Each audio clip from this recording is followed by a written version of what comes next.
ኢያሱ መጽሐፍ ምዕራፍ 6 ላይ ታወጡልኛላችሁ። ኢያሪኮም ከእስራኤል ልጆች የተነሳ ፈጽማ ተዘግታ ነበር። ወደ እሷም የሚገባ ከእሷም የሚወጣ ማንም አልነበረም። እግዚአብሔርም ኢያሱን አለው፣ ተመልከት ኢያሪኮንና ንጉሷን ጽኑዋን ኃያላንም በእጅ ሰጥቻለሁ። ሰልፈኞቻቸው ሁሉ ከተማይቱን አንድ ጊዜ ይዙሯት፣ እንዲሁም 6 ቀን አድርጉ። 7 ካህናት 7 ቀንደ መለከት በታቦት ፊት ይሸከሙ። በሰባተኛው ቀን ከተማይቱን 7 ጊዜ ዙሩ። ካህናቱም እንደ መለከቱን ይንፉ። ቀንደ መለከቱም ባለመቋረጥ ሲነፋ የመለከቱን ድምፅ ስሰሙ ሕዝቡ ሁሉ ታላቅ ጩኸት ይጮሁ፣ የከተማይቱም ቅጥር ይወድቃል። ቁጥር 26 በዚያን ጊዜም ኢያሱ ይህችን ከተማ ኢያሪኮን ለመስራት የሚነሳ ሰው እግዚአብሔር ፊት እርጉም ይሆን፣ መሰረቷንም ሲጀምር በኩር ልጁ ይጥፋ፣ በርዋንም ሲያቆም ታናሹ ልጁ ይጥፋ ብሎ ማለ። እግዚአብሔርም ከኢያሱ ጋር ነበረ፣ ዝናውም በምድር ሁሉ ላይ ወጣ። ኢያሪኮ ብዬ አካፍላችኋለሁ። የኢያሪኮ ታሪክ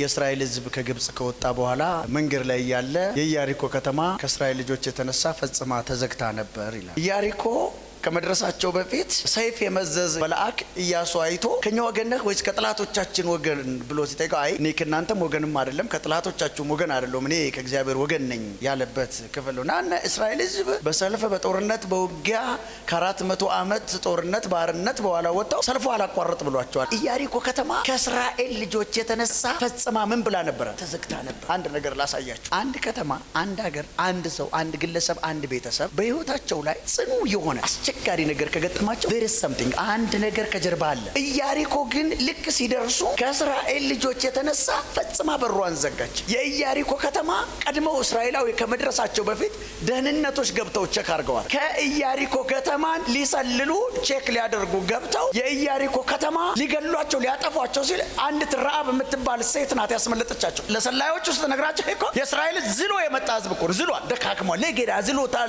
ስለ ቅድመ አያቶቹ አራቱን ትውልድ ሲያስብ የተገረፈ ጭቃ ያቦካ ጡብ የፈጨ ምናምን ታሪክ ነው ያላቸውና እግዚአብሔር ቃል ኪዳን ገብቶላቸው ግን ትንቢት እያላቸው ትንቢት ይዘው የተሰቃዩ ሰዎች ናቸው። ታሪካቸው ሳይ ደክሟቸዋል፣ ዝለዋል። በቃ መንገዳቸው ላይ የገጠማቸው ሰልፍ በጣም ብዙ ነው። ለነዚህ ሰዎች ግን ስትነግራቸው እንደ ኔሽን ስለናንተ ዝና ተሰምቶ የኢያሪኮ ከተማ ፈርቷል አለቻቸው። ለዚህ ነው የእስራኤል ህዝብ ከነገሮች በኋላ ኢያሪኮ ከተማ ሲመጣ ኢያሪኮ ከተማ በሯን ጥርቅምቅም አድርጋ ዘግታ የእስራኤል ህዝብ ኢያሪኮን ሮቴት እያደረገ ይሽከረከራል። እንደዚህ እግዚአብሔር መጣን። ኢያሪኮ ጽኑ ከተማ ነው፣ በጽናት ተዘግቷል እና እንዴት አድርገን እንክፈት? በዘመድ አይ ዘመድ የለም፣ በብር ብር የለም። ምን እናድርግ? እየዞራችሁ ጩሁ። 7 ቀን 7 ጊዜ እየጮሁ ጩኸት መቼ ነው ግንብ አፍርሶ የሚያውቀው? ልብ በሉ። የእስራኤል ህዝብ እየተሽከረከረ የነበረው በጽናት የተዘጋችውን ኢያሪኮ መግቢያ ልግባ ነው። እነሱ ደግሞ የዘጉት አትገቡም ነው። የጠየቁት አንድ በር ነው። ከተማይቷ ደግሞ ኢንተሪውንም ኤግዚቱንም ዘግታለች። የኢያሪኮ ከተማ በጩኸት ፈረሰች። እንዴት በጩኸት ሊፈርስ ይችላል? እግዚአብሔር ከጩኸታቸው ጋር አብሮ ነበር። ይሄም እንጮኸው ጩኸት የፈለገ ነገር ቢመጣ ይሄን ግንብ አያፈርሰውም። ልብ በሉ። ከዚህ ጩኸት ጋር እግዚአብሔር አብሮ ከጮኸ ግን ይፈርሳል። አንድ በራቶ የጮኸ ሰው ግንቡ ሲወርቅ ጠቅላላ ነው በር የሆነው። ልብ በሉ። ኢያሪኮ ልክ እንደፈረሰ ግንቡ እንደተጣሰ የእስራኤል ከተማዋ ሲገባ ከዛች ከተማ አንድ ሰው ብቻ ነው ያተረፈው፣ ርብቃ የምትባል ሴት። ያችን ሴት ያዘ፣ አተረፋት፣ ከኛ ጋር ትኖር ያለሽ አላት። ከዛ በኋላ ኢያሪኮ ቆሞ በቁጥር 26 ላይ ቆመና ከተማዋ መሃል ላይ ቆሞ አንቺ ከተማ ተዘግተሽብን እኛ ላይ በጽናት ጠርቀመሽ እንዳንወጣ እንዳንገባ ዘግተሽ በርሽን ረግማለሁ አለ። ልብ በሉ፣ አስተውሉ። አንዳንድ ጊዜ የአንዳንድ ነገሮቹ ምንጭ ወደ ኋላ በጣም ማጤናችሁ ሄዳችሁ ማየት አለባችሁ። ልክ ኢያሱ ድምፁን ከፍ አደረገና ይህችን ከተማ ለመገንባት ራእይ ይዞ የሚወጣ ሰው አለ። የመጀመሪያ ራእዩን ይዞ ሲወጣ የመጀመሪያ ልጁ ይሙት። ሁለተኛ ድንጋይ ለማስቀመጥ ሲነሳ ሁለተኛ ልጁ ይሙት። በዚያን ጊዜም ኢያሱ ይህችን ከተማ ኢያሪኮን ለመስራት የሚነሳ ሰው እግዚአብሔር ፊት እርጉም ይሆን፣ መሰረቷን ሲጀምር በኩር ልጁ ይጥፋ፣ በሯንም ሲያቆም ታናሹ ልጁ ይጥፋ ብሎ ማለ። እግዚአብሔርም ከኢያሱ ጋር ነበረ፣ ዝናው በምድር ሁሉ ላይ ወጣ። እግዚአብሔር አብሮት ስለነበረ ኢያሪኮን ረገማት። ልብ በሉ። ኢያሪኮን ሲረግማት ይህችን ከተማ ተመልሶ ግንብ ለመገንባትና ለማጠር ሲነሳ ይሄ ሰውዬ እርጉም ይሆናል። የመጀመሪያውን የመሰረት ድንጋይ ሲያስቀምጥ የመጀመሪያ ልጁ ይሙት፣ ሁለተኛውን ሲያስቀምጥ ሁለተኛ ልጁ ይሙት። ሲል እግዚአብሔርም ከኢያሱ ጋር አብሮ ነበረ። አብሮ ስለነበረ ከተማይቷ ላይ ይህንን አዋጅ አወጀባት። እቺ አዋጅ የታወጀባት ከተማ ኢያሪኮ ታሪኳን ስታጠኑ የነቢያት ጉባኤ የተፈበረከባት ከተማ ናት። የነቢያቶች ከተማ። አንዳንድ ጊዜ አንዳንድ ከተማ የትንቢት ናዳ እየወረደ ከተማው አይለወጥም። አይለወጥም። ምን ሆኖ ነው? የትንቢት ናዳ ላያችሁ ላይ ይወርድባችኋል፣ ይነገርባችኋል።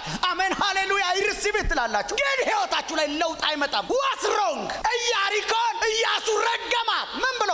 ራእይ ይዞ። በኢያሪኮ ጉዳይ ቪዥን ይዞ የሚነሳ ሰው እርጉም ይሁን። ከተማይቷን ከኢያሱ ዘመን በኋላ ስታነቧት አንድ ጊዜ ኤልያስ ሲነጠቅ ኤልሳ ቅባት ይዞ ሲመጣ የኢያሪኮ ከተማ ሽማግሌዎች የነቢያት ጉባኤ እንደውም የነቢያት ልጆች ቢሉ 50 ሆኖ የነቢያት ቢሉ ኢያሪኮ ከተማ ነው። ከተማይቷ የነቢያት መፈብረኪያ ናት፣ ግን አትለወጥም። አይገርማችሁም? ጭንገፋ አለባት ከተማይቷ ላይ ጭንገፋ። የነቢያት ጉባኤ ያለባት ከተማ ናት። ኢያሱ የረገማት ከተማ ናት። በዚህ ከተማ ታላቁ ነቢይ ኤልያስ ተነጥቆ ኤልሳ ተቀብቶ ሲመጣ ኤልሳን የከተማው ሽማግሌ ህዝብ ተሰብስቦ እንደዚህ ያለው ፕሮፌት አይኖ ኤልያስ ላይ የነበረው ቅባት አንተ ላይ እንዳረፈ አይተናል። አንድ ጥያቄ አለን። ጥያቄያችን የኔሽን ነው፣ የትውልድ ነው። ምንድን ነው ሲላቸው ከተማችን መልካም ናት፣ ወይዘር ኮንዲሽኗ፣ የአየር ንብረቱ፣ የመሬት አቀማመጡ ሰርተን ብናገኝበት አቤት ማአት ነገር ግን አለ። ምን ነው ሲላቸው ከተማይቷ ላይ ጭንገፋ አለ። ዛሬ ከላያችሁ ላይ ተሰበረ።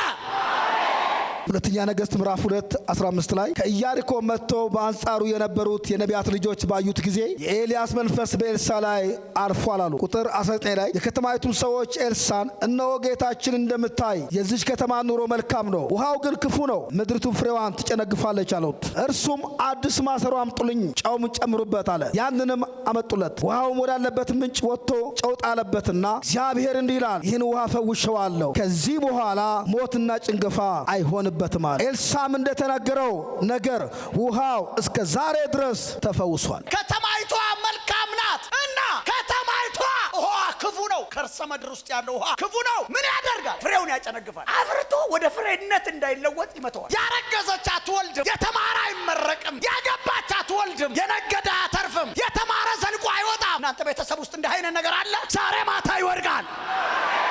ኢያሪኮ ከተማ ህዝቡ ተሰብስቦ ውሃዋ ላይ ጭንገፋ አለ ፍሬ የለም ብሎ ከጠየቁት በኋላ ነብዩ ተፈውሷል ብሎ ከተማይቷ ላይ ልብ በሉ። በኢያሪኮ ከተማ አዲስ ኪዳን ሄዳችሁ ስትመለከቱ ኢያሪኮ ከተማ ልጅ ቢወለድ ወንበዴ ነው፣ ማጅራት መች። ኢያሪኮ ከተማ ልጅ ይወለዳል፣ ማጅራት መች። ልጅ ቢወለድ የማይሳካለት ልጅ ቢወለድ ሰክሰስ የማያደርግ እናንተ የግድ እኮ ፊዚካል አይኑ ላይበላሽ ይችላል። ብዙ የእናንተ ፋሚሊዎች ነገራቸው ተበላሽቶ በየበረንዳው የሚቀመጡ ስንት ትውልድ አለ። በኢየሱስ ስም ይቀየራል።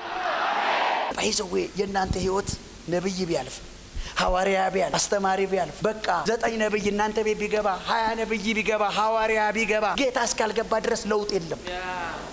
ለውጥ ያለው ኢየሱስ ጎራ ሲል ነው። ይሄ ሌሊት ጌታ ወደ ቤታችሁ የሚገባበት ሌሊት ነው። ዘኬዎስ ስለሚባል ሰው ላሳያችሁ። የኃጢአተኞችና የቀራጮች አለቃ። ይህም ሰው የሚኖረው ኢያሪኮ ነው። ሉቃስ 19 ወደ ኢያሪኮም ገብቶ ያልፍ ነበር። እነሆም ዘኬዎስ የሚባል ሰው እርሱም የቀራጮች አለቃ ነበረ፣ ባለጠጋም ነበረ። ኢየሱስንም የትኛው እንደሆነ ሊያይ ይፈልግ ነበር። ቁመቱም አጭር ነበርና ስለ ሕዝቡ ብዛት አቃተው። በዚያችም መንገድ ያልፍ ዘንድ አለውና ያየው ዘንድ ወደፊት ሮጦ በአንድ ሾላ ላይ ወጣ። ኢየሱስም ወደዛ ስፍራ በደረሰ ጊዜ አሻቅቦ አየና ዘኬዎስ ሆይ ዛሬ በቤቴ ውል ዘንድ ይገባኛልና ፈጥነህ ውረድ አለው። ፈጥኖም ወረደ፣ በደስታም ተቀበለው። ሁሉም አይተው ከኃጢአተኛ ሰው ጋር ሊውል ገባ ብለው አንጎራጎሩ። ዘኬዎስ ግን ቆሞ ጌታ ሆይ ካለኝ ሁሉ እኩሌታውን ለድሆች እሰጣለሁ፣ ማንንም በሐሰት ከስሼ እንደሆንኩ 4 እጥፍ እመልሳለሁ አለ። ኢየሱስም እርሱ ደግሞ የአብርሃም ልጅ ነውና ዛሬ ለዚህ ቤት መዳን ሆኖለታል፣ የሰው ልጅ የጠፋውን ሊፈልግና ሊያድን መጥቷልና አለው ይላል። ይኸውላችሁ በኢያሱ ተረገመ፣ በኢየሱስ ፈረሰ። በማንም የርግማን ቃል ዘራችሁ ላይ ወጥቶ ሊሆን ይችላል፣ ኢየሱስ ግን ያፈርሰዋል። ኢየሱስ ልክ ሰዓቱ ሲደርስ ከተማይቷ እንደተረገመች፣ ከተማይቷ በጭቆና ውስጥ እንዳለች፣ ከተማይቷ አደገኛ ነገር ውስጥ እንዳለች አይቶ ኢየሱስ በኢያሪኮ አለፈ ይላል። እያለፈ ባይዘዌ እያንዳንዷን ነገር ኢየሱስ ሲያደርግ በትርጉምና በትርፍ ነው። ያለ አንዳች ትርፍ ኢየሱስ የሚያደርጋት ምንም ነገር የለም። ወደ አንቺ ቤት መጥቶ አንቺን ከዘሮችሽ መካከል ይዞሽ ሲመጣ በድንገት የዳንሽ ሴት አይደለሽ። ብዙዎቻችሁ በድንገት እኮ ነው ቸርች አይገርምሽም ትላላችሁ። አይደለም፣ አንተ የዳንከው በድንገት አይደለም፣ በፕሮግራም ነው። እያንዳንዷን ነገር ጌታ ሲያደርግ ፕሮግራም አለ። መጽሐፍ ቅዱስ ኢየሱስ ክርስቶስ በሰማርያ ሊያልፍ ግድ አለው ይላል። ለምን ግድ አለው? ሌላ ማለፊያ መንገድ በሌለበት በዚያ መንገድ ነው። ሌላ መንገድ የለም። ልፈልግ ቢልም ሌላ መንገድ የለም። ሰርጓጉጥ ፒስታ ያለበት ለግራ አመች ያልሆነ ሹልሹል ድንጋይ ጋሬጣ ያለበት ሁኔታ እያለ በዛ ግን አቋርጦ ከተማይቷን መጎብኘት ነበረበት። በጣም ብዙ አማልክቶች፣ መናፍስቶች፣ አጋንንቶች የሚመለኩ እናንተ ዘር ውቃቢያ ቴቴ እያለ ያንን እየጣሰ እየጠረመሰ ጌታ የገባው አንተን ፈልጎ ነው። ኢየሱስ ወደ ኢያሪኮ ሲያልፍ ብዙ ሰው አብሮት ይጓዛል። ሲያልፍ ዘኬዎስ የሚባል ሰው ዝናውን ሰምቷል። ዝናውን ሲሰማ ደግሞ ይሄ ዘኬዎስ በጣም አራዳ ነው። አይገርማችሁ? ከተማው የሚወከለው በዘኬዎስ ነው። ኢየሱስ አገር ሊያገኝ ጌታ አገር ሊፈውስ ቤተሰብ ሊፈውስ ሲፈልግ ጌታ ስፔስ አይደለም የሚነካው፣ አንድ ሰው ነው፣ ግለሰብ። ኢትዮጵያን ስላሰባት አንቺን እየነካሽ ነው። ኢያሪኮን ስለፈለጋት ኢየሱስ ቀስ ብሎ መንገድ እያለፈ መስሎ ከዛ የዘኬዎስ ልብ ተነክቷል። ከነ ኃጢአቱ ኢየሱስን መቼ ነው የማየው? አፍቆት ፍላጎት። እግዚአብሔር ሀገርን ሲወድ ሰው ነው የሚሰጠው። ቤተክርስቲያንን ሲወድ ሰው ነው የሚሰጠው። ህዝብን ሲወድ ሰው ነው የሚሰጠው። እናንተን ሲወድ ሰው ነው የሚሰጣቸው። እግዚአብሔር ገንዘብ አድርጎ ሰው ይሰጣቸዋል። ልብ በሉ፣ የቀራጮች አለቃ የከተማይቱ ባለ ሀብት ነው። ሰውየው ደግሞ በጣም ትርጉም ያለበት ሰው ነው። የመጨረሻ ድንቅዬ ነው። ቁመት ያልከለከለው ባለ ሀብት ነው። ሰውየው ከቁመቱ ያለፈ ልብ አለው። ኢየሱስ ያልፋል ሲባል ኃጢአቱን አየና ይኖራ እኔን ኢየሱስማ ሳላይ ልክ ሲያስብ ህዝቡ መካከል ቢገባ ማየት አይችልም። ህዝቡ ብዙ ነው፣ መቱም ማስኪ ነው። ስለዚህ ቻሌንጅ ነው። አስበና በጣም ኮንሺየስ ሰው ነው። ከዛ ዛፉ ላይ ወጣሉ አለ። ሾላ ዛፍ። ልብ በሉ፣ የከተማ ባለ ሀብት ዛፍ ላይ ቢወጣ ምንድነው የምትሉት? አያችሁ፣ ጌታን ለማየት ሲፈልግ ኖ ሞር ሸም አለ። ልቡ ልክ ሲነካ የኢያሪኮ ከተማ ህዝብ አበዳሪ ቀረጥ ሰብሳቢ ነው፣ አበዳሪ ነው። አራጣ ነው የሚያበድረው። አራጣ አበዳሪ ማለት ያለው ማለት ነው። ሰውየው ላይ ያለው የበደል ልክ እኮ ይሄ የሚባል አይደለም። አራጣ አበዳሪ የከተማው እልል ያለ ሀብታም፣ ለትንንሽ ሀብታሞች የሚያበድር ሰው ዛፍ ላይ ሲወጣ አስቡት። እንደ ህፃን ልጅ ዛፍ ላይ ዱብ ብሎ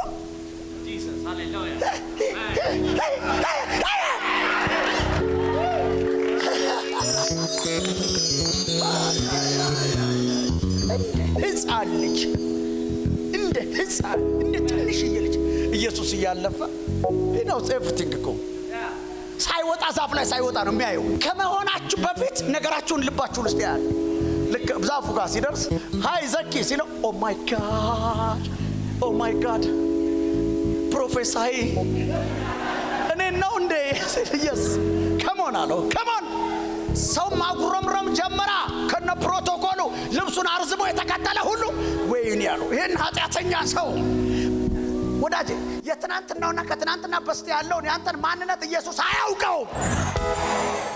ታች ብርጋር ጉዳሌ ካካይ ባሉ ዘኬዎስን ስታዩት ዘኬዎስ ግለሰብ አይደለም፣ ከተማ ነው። ምን ከተማ? ኢያሪኮ የሚባል ከተማ ነው። ከተማው በሱ ይወክላል። አንዳንድ ሰዎች ከተማን ይወክላል። ከተማዋን ለመቀየር ይህ ዘኬዎስ ቤት መነካት አለበት። ተያይዞ ከሾላዋ ዛፍ ሲወርድ አብረው ተያይዞ ሲሄዱ ያላጉረመረመ ሰው የለም። ሰው ለምን ያጉረመርማል ብላችሁ ከጠየቃችሁ የትናንትና ከትናንት በስቲያ የነበረውን የእናንተን ታሪክ ስለሚያውቅ የሰው ታሪክ ዋይት ቦርድ ላይ እንደተጻፈ ጽሑፍ ነው። ልክ ኢየሱስ ያገኘው በዳስተር እንደሚጠፋ ሰውስ የተጻፈውን ፕሪንት አድርጎ አእምሮ ላይ ይዛል። እንዴ አናቃትም እንዴ አናውቀውም እንዴ እንዲና አልነበረም እንዴ?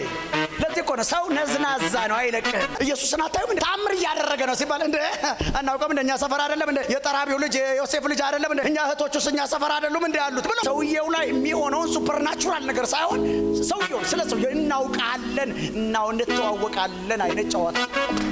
በጣም የሚገርምሽ ግን የሚገርምህ እናንተ አውቃለሁ የሚሉ ሰዎች እያሉ ታምር ይሰራባል። ጌታን እንደዚህ ያስቆመው ነገር ምንድነው ካላችሁ፣ ካስፈለገ የሰውየውን ታሪክ ቢዘረዝረው እኮ ማአት ነገር አለበት። ግን የሰውየው ልብ ከሰራው ስራ ኢየሱስን ሳበው። ልብ ናውረዳ እጁን ይዞት ወደ ቤቱ ሲገባ ዘኬዎስ ኦ ማይ ጋድ ክሬዚ ሆነ።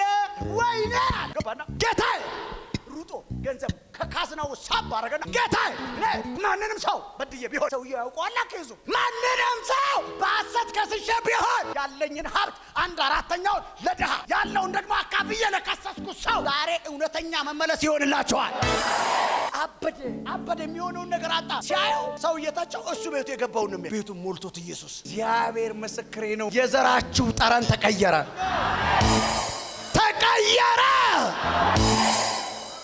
ገባ። ታውቃላችሁ ሰው ኢየሱስ ሲነካው የመጀመሪያው ይመለሳል። ኢየሱስ ወዲያው መጣና እንደዚህ ያለው ልብ በሉ ኢያሪኮን ነው ብያችኋለሁ። ከዚህ በኋላ ለዚህ ቤት ታላቅ መዳን። ይሄ ቤት የማን ቤት ነው? ይሄ ቤት ማን ቤት ነው? እስኪ ኢያሪኮ በሉት እስኪ። የእናንተ ቤት ሲፈወስ የዘራችሁ ቤት ይፈወሳል። የዘራችሁ ቤት ሲፈወስ የከተማ ቤት ይፈወሳል። ሀገር ይፈወሳል። ወዳው እንደዚህ ያለው ይሄ ሰው የአብርሃም ልጅ ነው አለው።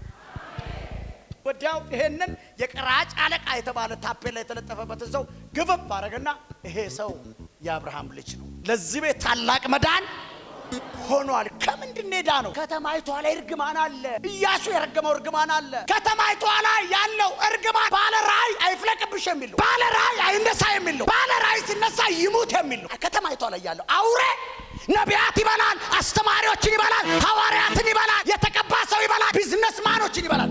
አንድ ተማሪ የተማረ ቶፕ እያደረገ ከመጣ አስደግማለት ነው ይባላል። ከተማው ላይ ያለው አውሬ ከኢትዮጵያ ምድር ተወጋ። ልብ በሉ፣ የሀገራችን መርገም በዚህ ሌሊት ይሸበራል። ገና መንደር ድረስ ጀምሩ። አገልግሎት አለኝ ራእይ አለኝ ምናምን ስትሉ ይመጡና በዚህ ዘመን ምን አይነት አገልግሎት ነው ቢቀርብ ይሻላል ይሏቸዋል። ተዋ ወጣ ስትል እንደ ሸምበቆ ተዋ። አይገርማችሁም? የትኛው ነው ምድሪቷ ሰው ያፈለቀችው? ነብዩ ኤልሳ ይችን ከተማ እግዚአብሔር ምን ብያታለሁ አለ? ፈውሻታለሁ አለ። ኢየሱስ መጣና ዛሬ ለዚህ ቤት ምን ሆኗል አለ? መዳን ሆኗል አለ። በነብዩ ኤልሳ ጀመረው፣ በኢየሱስ ጨረሰው። ከዚህ በኋላ እርግማን የለም፣ ከርስ የለም፣ ፌላሪቲ የለም፣ ሰርቶ አለመከናወን አይቻልም። እስኪ ድምጻችሁ ከፍ አድርጉና እግዚአብሔር በሉ በሩን ከፍቶታል። ልብ በሉኝ፣ በሚቀጥሉት ወራቶች ያልተከፈተ በር ያላችሁ ሰዎች ተከፍቷል። በሚቀጥሉት ወራቶች የአገልግሎት በር ተከፍቷል። በሚቀጥሉት ወራቶች እግዚአብሔር ከፊታችሁ ይወጣል።